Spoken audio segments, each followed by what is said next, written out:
Hey guys, what is up? Welcome back to another episode here on Gladiator Disc Golf. Today we're doing a flight comparison on the Discraft drone. If you want to see a disc review, go ahead and click on the card right up here. That'll take you to my disc review. But today we're going to be doing a flight comparison. And basically what we'll be looking at is, first off, how does it just feel in the hand? Okay, with the different plastics. I have 4 different plastics here. ESP, titanium, Big Z, and regular Z. And then we're going to take them out into the field and throw them a little bit. I have some ideas about how they'll fly, but I'm super excited.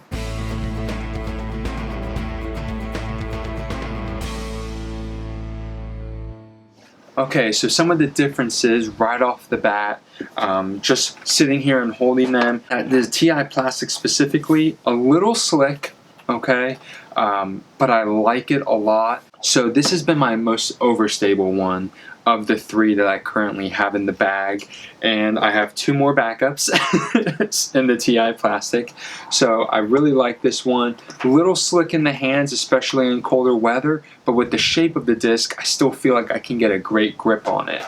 I have this Z drone, and this disc is great. I view this one as sort of my straightest flyer. Now remember, we are talking about the very overstable mid-range, the drone.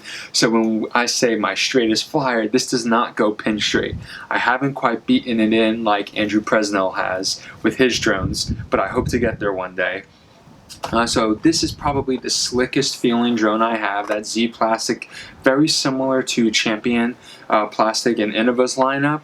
The next is the Big Z drone. This is a new one to my bag. I've only had it for about a month, but I really like it. It sort of fills that middle gap between the Z and the TI plastic, and it feels really good in the hand. Has a pretty sweet stamp, but I like it a lot. A little bit more grip, a little grittier than the Z plastic here. And then the ESP drone, brand new to my bag, haven't even thrown it yet, so when you see me throwing it in the field, that will be the first time that I throw it. Right off the bat, it's very slick, slicker than most other ESPs that I have in the bag or have thrown. The top mainly, the bottom feels a little bit more natural, so it's almost like there's a gloss on here. It is the Andrew Presnell Tour Series drone.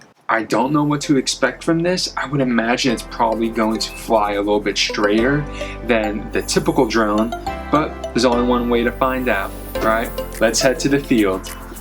If you guys are brand new to the channel, welcome, and please make sure that you subscribe so that you can see more videos and content like this. I also have an Instagram page, so make sure you follow me there as well. It's gladiatordg_YT.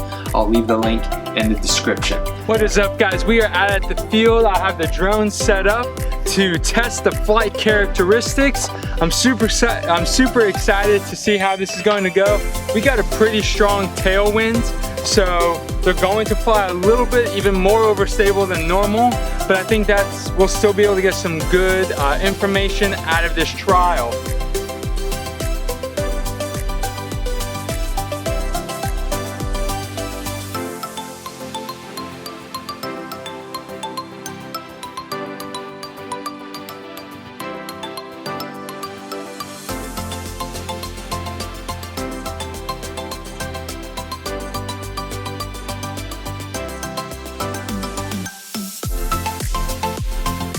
Alright, so right off the bat, off of those first 4 throws, it went from most understable, or least overstable, I guess I could say drone, to most overstable.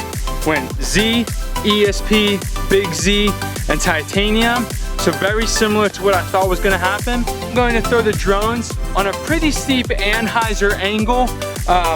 Under normal circumstances, I wouldn't throw them as steep as I'm going to, but since we do have a pretty strong tailwind coming, I want to make sure we can get as true of a flight out of this disc as possible.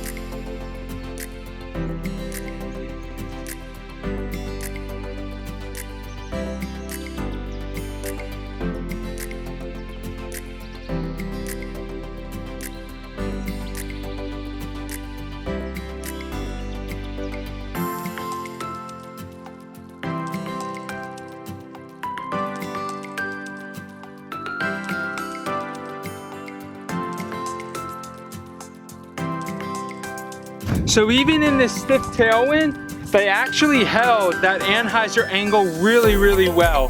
that those TI drones love to skip, which is why I love it in the bag, because to me, it is a slower speed Firebird because I can still get a great skip out of it with a little bit more glide.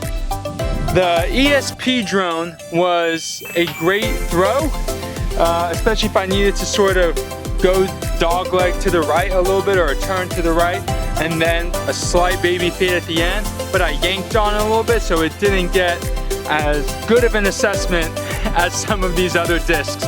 But really, I was honestly shocked and impressed how straight the drones flew, even in the tailwind. I was expecting them to bite out a little bit harder and still finish pretty far to the left, but they nearly flew straight like a comet or meteor might on a little hyzer flip or a short tunnel shot.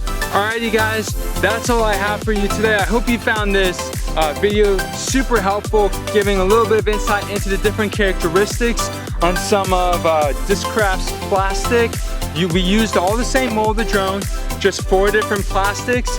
I'm going to include a little chart at the end here to sort of help describe some of the things I was talking about: feel, flight, most overstable to least overstable, and my experiences here today at the field. Don't forget to subscribe and hit that notification bell, and make sure you follow me on Instagram as well. Link will be in the description. Have a great round, guys.